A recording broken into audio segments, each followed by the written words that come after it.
Hello and welcome to Hard Talk India. With elections less than a year away, the focus of attention is on the Congress party. Is it poised to come back to power, or is it still grappling with its problems? That's the issue I shall put today to my guest, the chief spokesperson of the party, Jaipal Reddy. Mr. Reddy, let me start with a question that in a sense is on everyone's lips. The role of the opposition is to oppose and expose the government, and you've had lollipops like the Helka, the Gujarat killings, the Coffin Gate scam, not to mention the controversial return of George Fernandez to the cabinet. And yet all the Congress party has been able to do is to hold up the functioning of Parliament.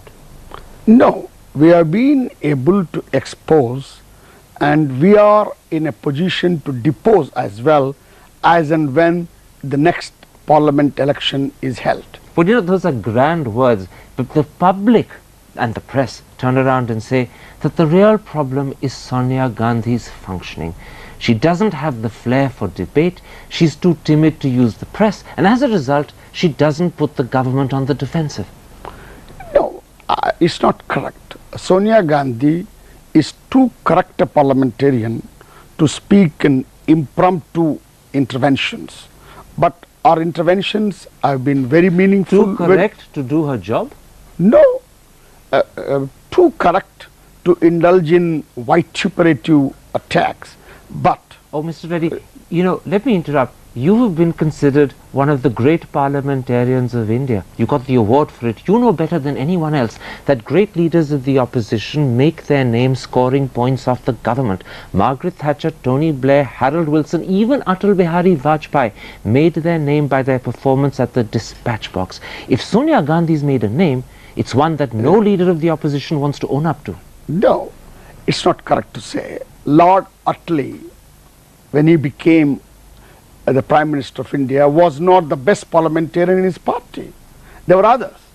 So therefore, that's one of the many qualities or qualifications that can't be described as the only qualification. It would be reducing the whole thing to oratorical nonsense. Except for the fact that Attlee had the good fortune of being Deputy Prime Minister in a national coalition government right through the war. He didn't have to struggle as leader of the opposition to attract attention. Sonia Gandhi has to. Each time she rises to her feet in Parliament, she embarrasses Congress. No, she does not. On the contrary, all her interventions were well considered and meaningful and weighty. In fact, they hit and also hurt. That's the reason why in the recent... Do you know what public opinion says? No. That as long as Sonia Gandhi continues as the leader of the opposition, Atal Bihari Vajpayee is safe as Prime Minister. She's not a thorn in his side, she's his greatest asset. I think you are falling a prey to the propaganda of BJP. Let me tell you how Mr. Vajpayee and Mr. Advani reacted to the debate of no confidence motion, which was initiated by Sonia Gandhi. Both Mr. Vajpayee and Mr. Advani felt our attack was too sharp and too wide-ranging for them to put up with. Oh, absolutely. So you're contradicting yourself. She was vituperative in the sense that she was personal, but she was ineffective in the sense that she didn't score. The Prime Minister spoke for just half an hour, and he gave the impression to the world, as Lord Howe had said in England, that he was being savaged by a dead sheep. Look, may I tell you, the Prime Minister, in his reply to the debate, was very poor in terms of his own standards. He was absolutely rattled when he really gave the reply. Let's come back to Sonia Gandhi. It's not just, Mr. Reddy, that she can't speak and she doesn't rise to the occasion. The leader of the opposition is expected to articulate an alternate vision for the future of India. No one believes Sonia Gandhi can do that because no one believes she has the answers to India's problems. See, Sonia Gandhi, as President of the Congress Party at Simla camp, articulated an alternative vision of Congress Party in very attractive terms. I do not know how you can say that. It's a false position. She has been consistent in all her positions, and whether it be at the CM's conclaves of the Congress Party, or whether it be at the camps of the Congress Party or the sessions of the Congress Party, she has been consistent in articulating an alternative liberal vision that Congress party offers to the country. And yet her own allies have begun to dismiss her. Sharad Pawar has just dismissed her as an imported leader of no consequence to India. And earlier, Mulayam Singh Yadav and Jayalalitha have said very similar things. They don't take her seriously. But you miscalled Sharad Pawar as our ally. He is You're our in partner. government with him in Maharashtra. Okay. But you know our differences with him. In fact, all those who raise this bogey of You foreign fought an origin, election with Jayalalitha. She dismisses Sonia Gandhi. You're an ally of Mulayam Singh government. He doesn't take her seriously. no, you are not stating it correctly. Mr. Mulayam Singh Yadav said in so many words that his opposing Sonia Gandhi in 1999 was a mistake. Only And because he needed your support to form a government in UP. His wariness of Sonia Gandhi continues. They don't lose an opportunity may to I make put it the clear. record straight? He made this statement after he became chief minister, after received support from everybody through his confidence motion in UP Assembly. But you know, Mr. Reddy, That really signaled a change of heart. but the point is not simply that Sonia Gandhi can't stand up in parliament and embarrass the government. The point is not simply that Sonia Gandhi is too timid to articulate an alternative vision to the press. The point is not simply that Sonia Gandhi isn't suited to the role. It's that the poor lady doesn't have it in her. She isn't a politician. Till 98 she hated being one. She's been forced into a position she's uncomfortable in. I think you should allow me to say something. See, Sonia Gandhi has proved to be an outstanding leader of the Congress party. After she became president of the Congress party, Congress won in most of the states. Please remember, Mr. Vajpayee, who is considered very popular, could only win as prime minister in 2 states. Do you realize? One in Goa, Do you by realize that you're accident, making- in Gujarat, through a massacre. Do you realize that you're making my point for me? Under Sonia Gandhi, the states that you won were won in areas where she wasn't on offer as chief minister. Where she was on offer as prime minister, you crashed to your worst defeat ever. So Sonia didn't win, the chief ministers won. May I tell you, even in 1999, Congress did maintain its popular percentage. But crashed to 113 seats in 1999 It happens, under her. The swing in seats happens because of marginal swing in votes and also because of strategic alliances. And may I tell you, Sonia Gandhi proved to be enormously successful in keeping the Congress party together, in providing leadership while being in opposition to 14 chief ministers. You know, in the you country. talk about keeping the Congress party together. You're divided in UP. You've had 3 presidents appointed in a year. In Bihar, your new president is being opposed by his predecessors. You have problems in Kerala. You have problems in Bengal, where you have only leaders and not a mass. In Tamil Nadu, you have 2 presidents. Name a state where you don't have division. We have 14 chief ministers in 14 states where we don't have division. Number 2. You are talking In of Madhya states. Pradesh, you have division. No, In no. Ajit Jogi, Chhattisgarh, you have division. In Punjab, you have division. no. In Delhi, you have division. No. Sheila Dixit can't even form a committee to put candidates together for the new election. Karan, please appreciate that factions are a part of political process. As a liberal democrat, I would hate a situation where no factions So exist. then what did you say a moment ago? Sonia Gandhi has united the party as never before. Now you're saying factions are a part of the process. You're contradicting yourself. No, on the contrary. She is able to keep all the factions together. She is therefore able to hold the party together. She is able to command the loyalty and obeisance of all the factions. Let me put it like this. The press say, and a large section of public opinion says, that if you were to announce that Sonia Gandhi wouldn't be your prime ministerial candidate, chances are your votes would go up, you would allay concern, and you'd come very close to winning the election. Why can't you do that? Karan, let me tell you, I had the unique fortune of having worked with 3 prime ministers, Mr. VP Singh, Mr. Devagowda, and Mr. Gujral, as their chief spokesperson. And may I tell you, I had their affection, they repose the trust What's in that me. got to do with Sonia Gandhi? No, let me tell you. I continue to enjoy the trust and affection. Having said this, I watch their problems from close quarters. They were not the leaders of the respective parties, because of which, as surrogate prime ministers, they had their problems. If you are thinking of a surrogate prime minister, I thought you were in a defending vast Sonia country, Gandhi. Instead, you seem to be talking more about VP Singh, Devagowda and Gujarat. the point Come is, back to Sonia. I'm saying to you please, that if you didn't make her prime minister, I'm you'd making do a better. point. I'm making a point. I'm making a systemic point. A person who commands popular confidence, a person who has command over the party should lead the government. A surrogate does not serve the purpose. So regardless of what the country thinks or what the press says, you are determined to fight the elections with I don't Sonia know. as your prime ministerial candidate. Karanji, I don't know which country you are referring to, which press you are referring to. That's not our idea of country's opinion and the opinion of the media. Okay, let's then leave Sonia Gandhi aside, because unfortunately for the Congress party, her leadership is not the only problem you face. Perhaps a greater problem is the fact that no one seems to know what your party stands for. You don't have a clear ideology and you don't offer a clear vision for the future. Yeah. I just now said Congress has articulated a luminous liberal vision of India. You know, your wonderful adjectives, let's test that. Let's begin with Hindutva. You don't lose an opportunity to criticize the BJP for basing its politics on a religious appeal. And yet look what you did in Gujarat. You started your campaign from the Ambaji temple. You gathered around you a collection of sadhus led by Murari Bapu. And the press says that every senior Muslim leader of the Congress party was kept out of the campaign. May I tell you one thing? Proof of pudding is in the eating.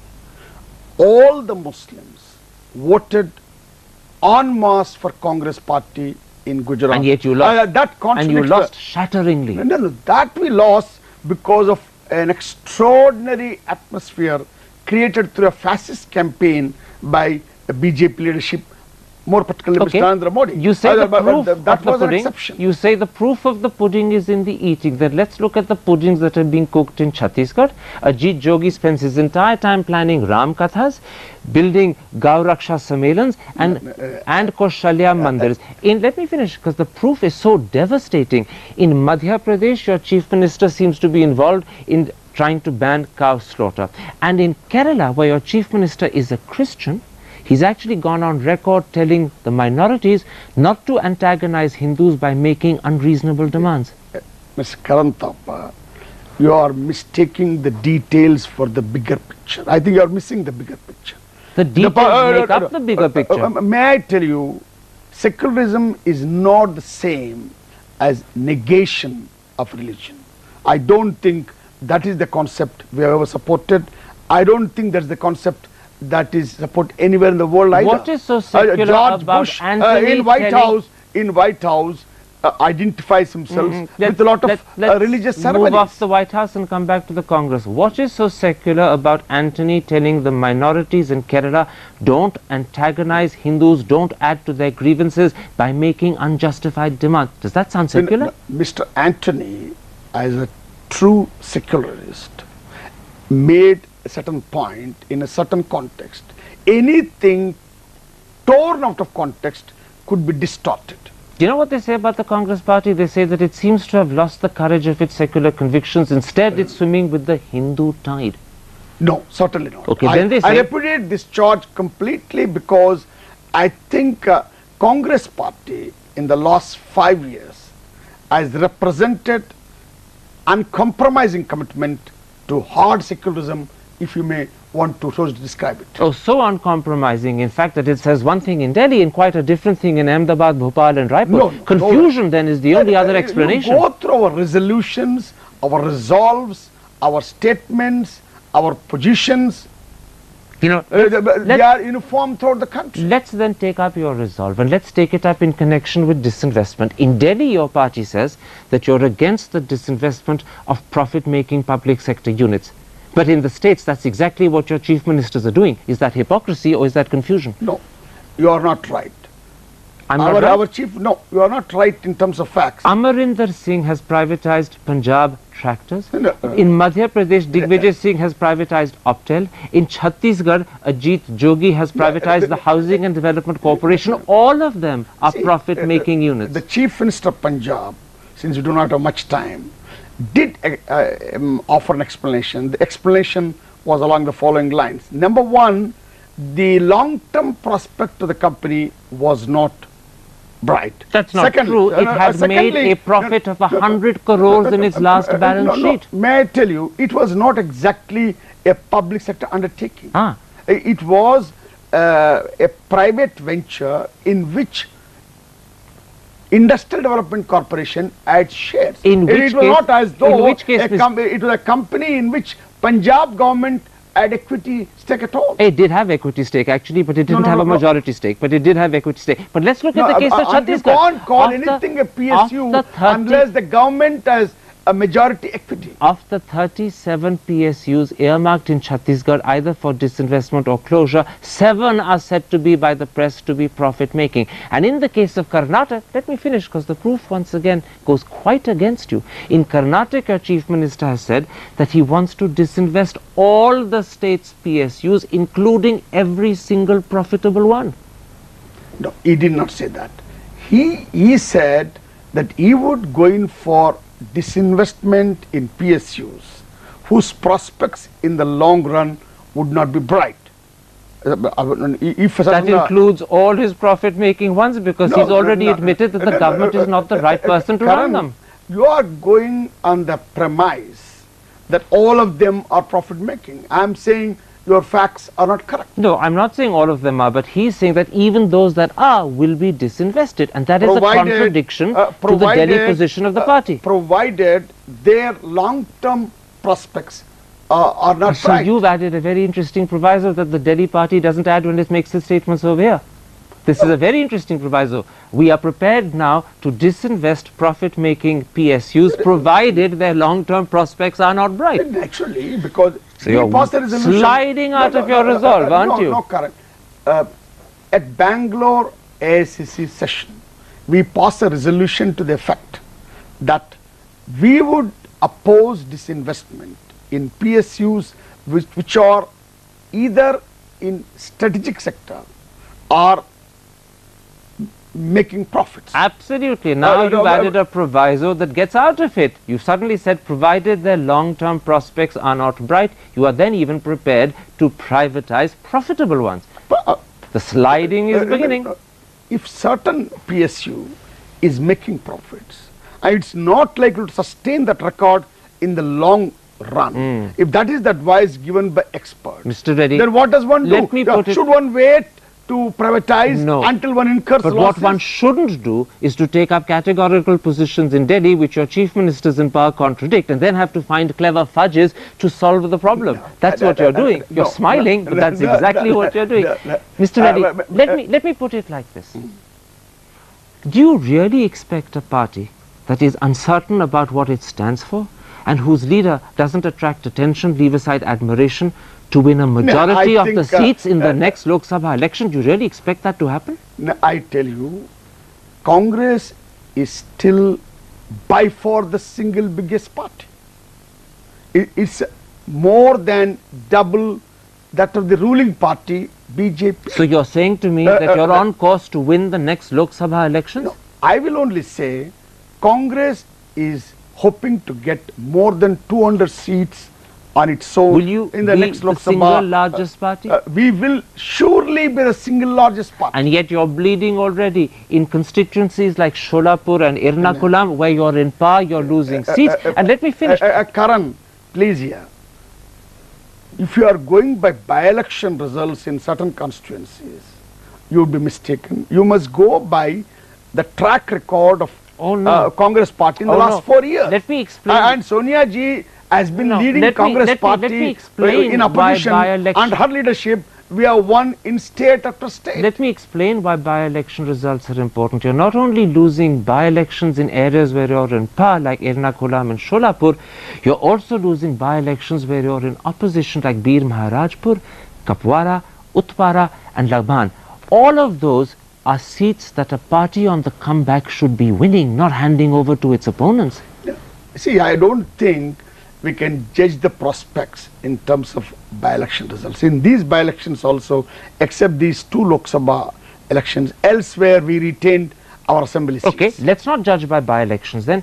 Let's look at the fact that in 15 states you're in power, there you're going to face the anti-incumbency vote. That won't be a launching pad. That could end up being the leak that sinks the Congress ship. No, the point is, you kindly note that all the BJP partners are also suffering from the same anti-incumbency problem.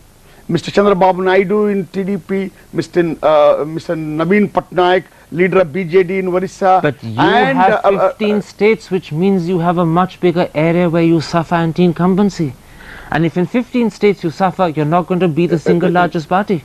Please remember, there are many states where you won only recently, and for the 4 states where we are in power are going to polls, when we will prove that in the case of positive performance of Congress party, anti-incumbency factor does not operate. Well, that's your hope, and it could end up being wishful thinking. But what's much more important is that in the 4 critical states of Uttar Pradesh, Bihar, Tamil Nadu and Bengal, which returned 201 seats to the Lok Sabha, you just have 15, and no one believes you're going to improve that tally by more than 2 or 3 at best. You, for sake of convenience, you deduct all these 4 states.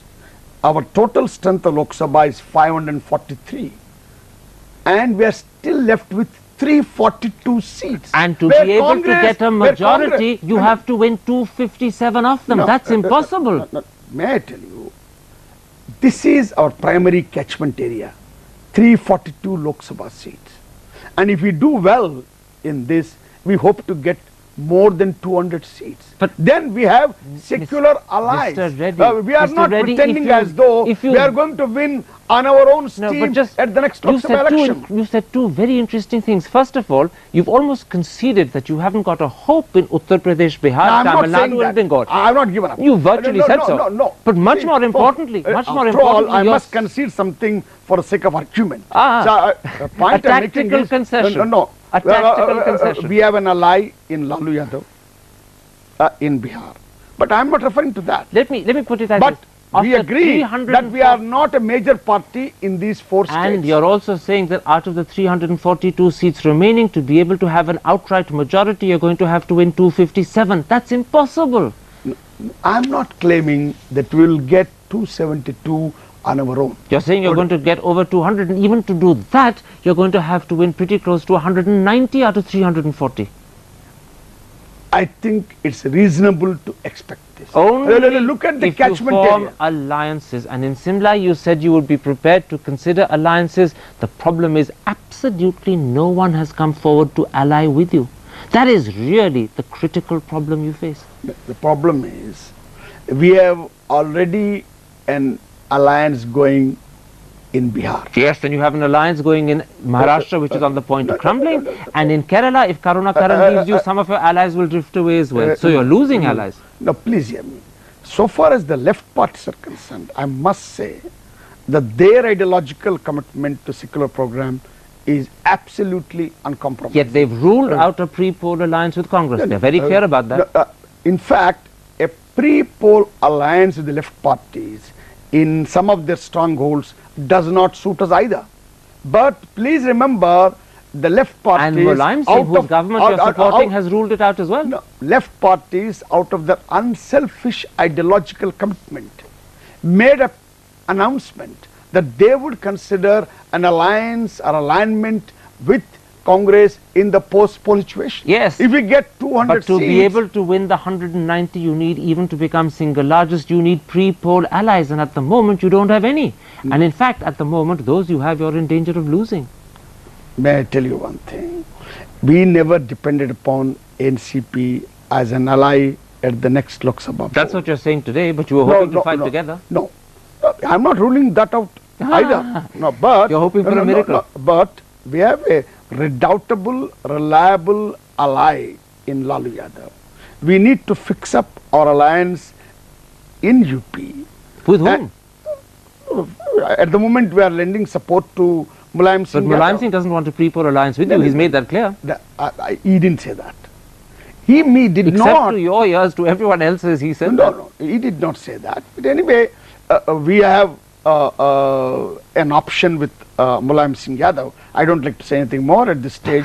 I know what you want to drive me to. I am not prepared to be driven to that position. The point I am making is we have our strategy in all the states where we are weak. And there, I'm afraid, we're going to have to end this interview. A pleasure having you on the program, Mr. Reddy.